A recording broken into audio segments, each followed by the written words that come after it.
to the Hard Gameplay Show. I talk about games and shows. I piss people off with my shit opinions. Now on to the video. I want to start off by saying that every criticism people have for the direction of Ratchet's character in the future series onward is entirely valid. I want to start with that because this video is essentially going to be explaining why I don't agree with some of them, and while I don't agree, I don't want to make it seem as if these criticisms are not valid or are somehow wrong.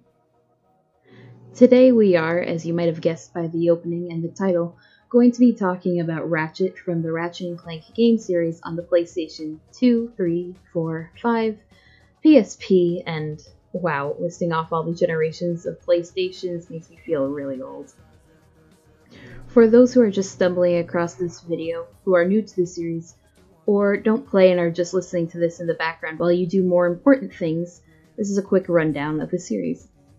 Ratchet & Clank is a sci-fi game series set in space. Ratchet is the last of a hyper-intelligent race of people called the Lombaxes. Depending on the game. Exactly one game seemed to have forgotten about that and introduced another, but then she was never talked about again. In his youth, he was a rough around the edges tough guy who liked fighting and wanted nothing more than to leave the planet he was raised on and stuck on for his entire life. He meets Clank, a nerdy, soft-hearted, lawful good, teeny, defective robot. In the first game, Clank finds out that a CEO of a megacorporation is destroying the planets, taking the destroyed pieces, and turning them into a new planet that he aims to sell. Clank coerces Ratchet into helping him contact a local hero who he thinks can help him stop this. Ratchet is reluctant to help, but he does, because Clank is the only one that can help him start his ship to get off his planet. I'm not going into all the details of all the 17 games because I'm really not into editing a whole hour-and-a-half video this week. The TLDR version of events is that they go from kind of hating each other to being each other's best friends and only family.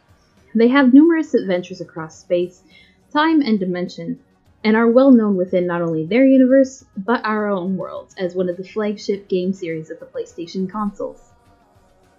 Recently, they've celebrated their 20th anniversary and their 17th title, Ratchet & Clank Rift Apart. And because of that, some of the complaints that people have been spewing since 2008 are coming back. Wah, Ratchet's character is sanded down and kitty. Wah, lost its edge. Wah, too childish.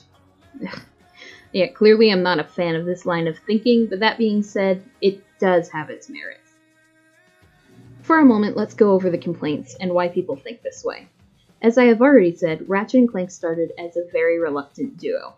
Ratchet was a tough guy skater dude who frankly seemed to be a bit of a failure of a mechanic who was stranded on a backwater planet and was canonically about 15 at the time.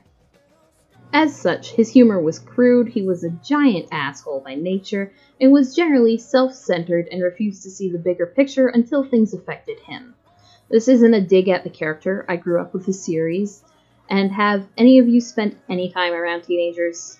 Of course, that's what an isolated, parent and community-less teen would act like. He was hard to like by Clank and by others, as well as players in general. So much so that they had to tone down his personality in the next game and change his voice actor.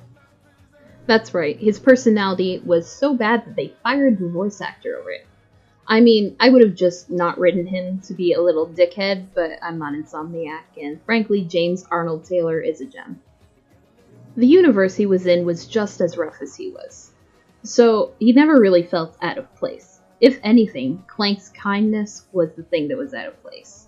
The humor was crude and there was plenty of potty humor. I mean, hell, look at most of the game's titles. Cut off swearing, stupid jokes, and oh yeah, it was a major critic of consumer culture. Seriously, most games pre the Future series villains were some form of CEO or company owner. In general, its humor and themes were very much reflective of the anti-consumer culture of the early 2000s. One of the things that the Ratchet & Clank series was actually really good at back in the day was slow character arcs stretched over multiple games. Frankly, I think the original games were far better at it than the later titles, who seemed to exist purely to tackle character arcs and backstories.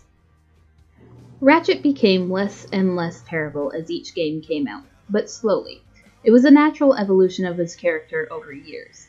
Time passes in these games about the same as it passes in our world. If a game came out a year after a previous title, then generally a year had passed in-game. So it made sense that while Ratchet evolved as a person, he would still be a young man, and thus hung on to his more impulsive and rough side even as he grew. As the games came out, his character evolved at a reasonable pace, so it was much easier to handle the slow but sure change in his character. The problems start with the Future Saga. The Future Saga aimed to answer the question that was frankly never asked: what happened to the Lombaxes, and why is Ratchet the last? In Tools of Destruction, Ratchet's personality was more toned down to the previous games, but every now and then he showed his stubborn, arrogant side, especially when Clank started seeing invisible spirits named the Zoni, which Ratchet couldn't see and didn't believe in. Every game afterwards, the Ratchet we see is a more friendly, less combative, and in the words of many fans, a more sanded down version of himself. Now, I'm not going to go back and replay all the games to back this statement up, but from my memory, we never see this side of him again, and we rarely see him angry or snippy at all. We see him take personal punches and barely reacts to them at all.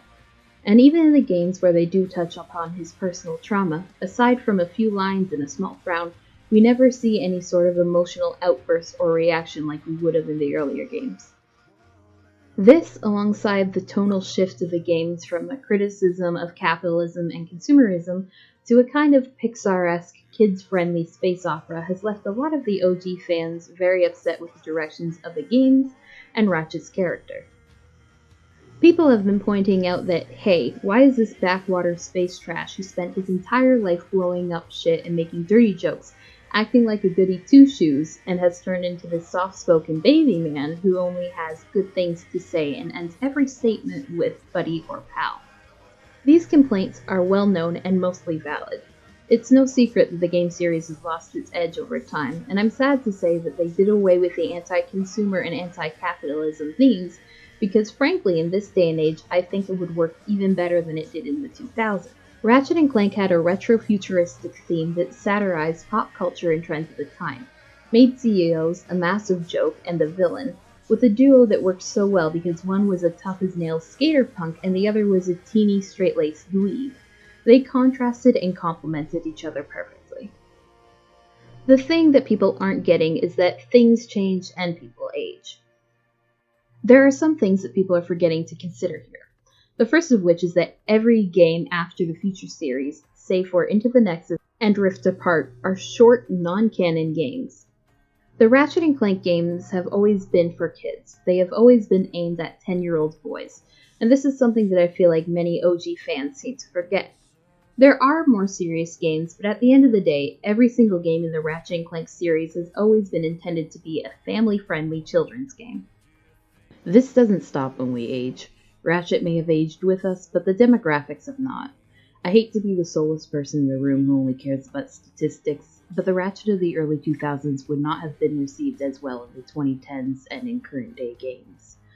I really want you to think about kids now. Do you think that in a post-Free Britney world that things like Courtney Gears would fly? Do you really think that current-day parents would support a game where you do backflips to make a woman's tits inflate? I mean, listen, it's objectively funny, but that's hardly kid-friendly. The jokes and themes in the original series were great at the time, but around the release of the PS3, many of the trends and jokes were starting to get tired. You can't expect to make the same jokes over and over and over again, otherwise they turn into, well, quark. Trends now are different, and thus the humor is going to be different. Time moves on, and people age, including us. And at the end of the day, these games are not going to cater to OG fans. Older fans have been blessed because this has been an ongoing story, even if Insomniac seems to forget what that story is sometimes. But aside from that, we really cannot expect them to bend over backwards to please us. It's worth noting as well that the game series has only really had 4 games of the 9 games released from the Future Saga onwards that were games in their own right, or were canonical. And no, I'm not going to include the remake, considering it was ignored the moment that it dropped and is clearly non-canonical. Thank God. These games were usually sold below the standard game prices, were only a few hours long, and were some sort of single gimmick stretched out to fill out a few hours. I like them, but clearly don't put them on the same level as the rest of the series. I'm sorry, if I can beat your game in 2 to 5 hours, that's not a game, that's a distraction. These games are part of the reason why people perceive Ratchet as having lost his edge. It makes sense that in a game where it is not canon, not a full title, not meant to be a full release, and known for being made under intense crunch and having things cut, that Ratchet, as well as every other character, are not going to be able to display the same characteristics as in full titles.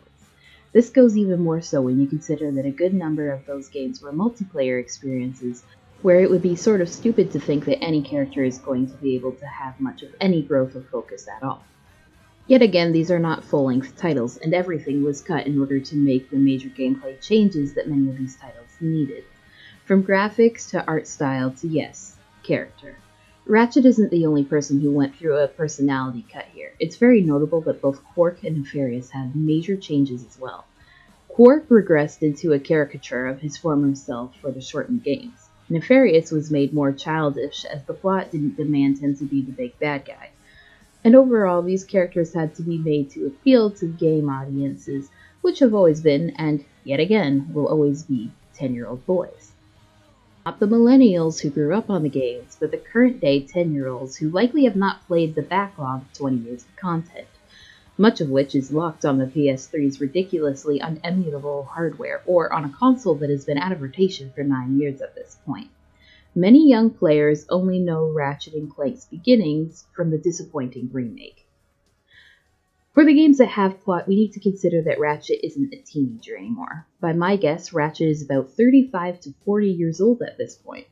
Rift Apart, and I'm going to avoid any major spoilers for this game, don't worry, opens with a parade for Ratchet & Clank for saving the galaxy time and time again. They're currently in retirement at this point, and it's been 20 years since they met.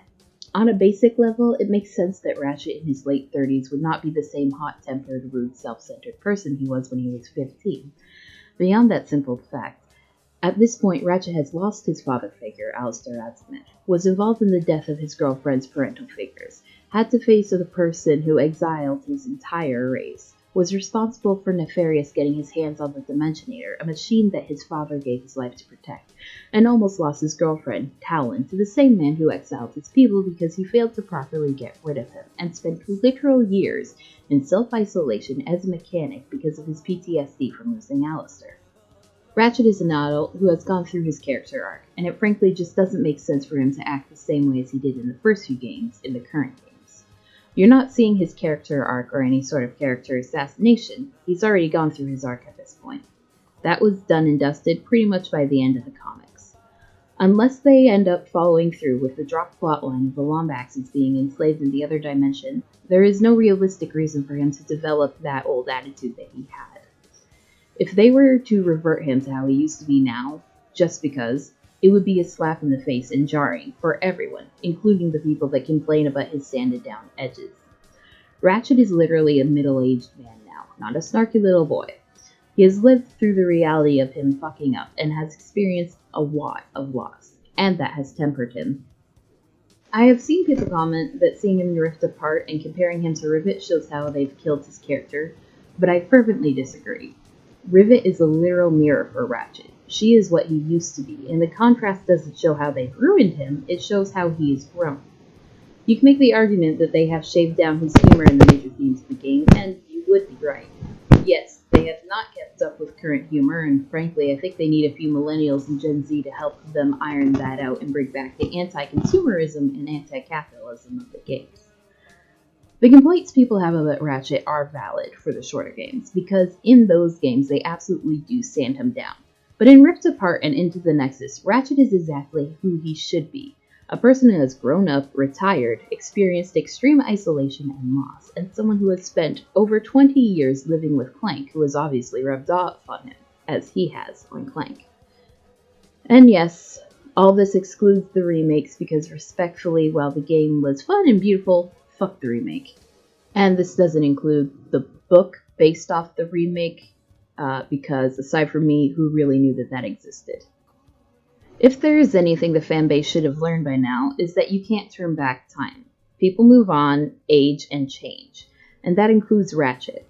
I can understand why some fans who have been here since the start are chafing at the new Ratchet, but you have to let go of the Ratchet of the past.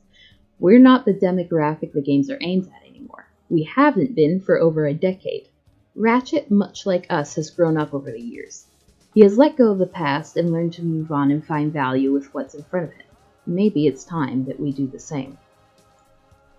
Did this end on a sour note? I didn't intend it to. Frankly, as I made it clear, I love Ratchet's character as he is now. People can have their opinions on him, but I fear that many people are becoming a little bit too much like the cringy adults that ruined My Little Pony and Steven Universe for kids. It's okay to like things that are made for kids. Hell, I'll be watching Pixar and Disney movies until I die. But it's not okay to hold media now to the same standards as when we were kids and to our own personal standards. It's not okay to insult the IP and creators because you as an adult want a kid's game to fit your 20, 30-something-year-old standards. The old games will literally always be there. Our memories of the games will always be there. Nostalgia is nice in small doses, but it can become cancerous if we let it be the judge of current games. Sit down, have fun, play games, and if you can't do that, that's okay, but you need to move on. This isn't our house anymore, we're just visiting. We need to be respectful of its current owners, the children who the games are made for. Ratchet grew up. It's time we did as well. Well, that's it for me. I'm aware this probably won't be received very well, but I frankly don't care. I love this series and I'll play it literally until it or I die. This is a shorter video than the last two. I didn't have it in me to make an hour-long video this month. I had a longer video planned going into the story of the series and critiquing it from a writer's standpoint, but I quickly found out that that would be a 2-hour-plus long video at best, and, well, if I wanted to make a feature-length film, I would probably just make a fan Ratchet Clank movie that didn't suck. Not a critique of a 20-year-old series. I'll leave that to the Zelda and Mario lore masters. If you like what I do here, feel free to see my previous videos, an OG Fans slide for Thieves in Time retrospective, wow that's a mouthful, and why Lore Olympus is good actually. If you'd like to support me, you can donate via PayPal or utilize my referral link for Skillshare or hire me as a virtual assistant for social media management, photo, and video editing.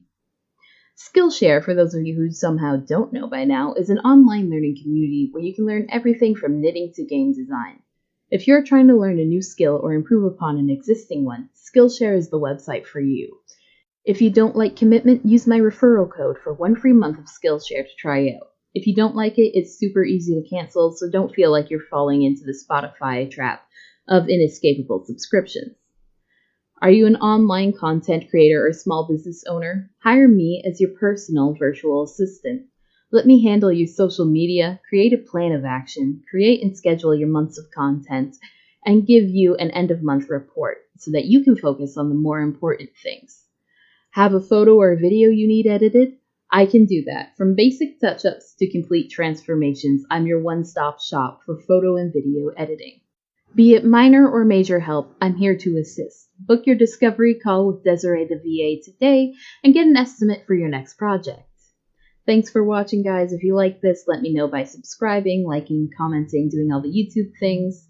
Have a request for future topics or just want to tell me I'm stupid and wrong? Leave a comment and let me know. This is That iHeart Games. was the iHeart Gameplay Show. Put your complaints in the comments below. Like, subscribe, and turn on the notifications.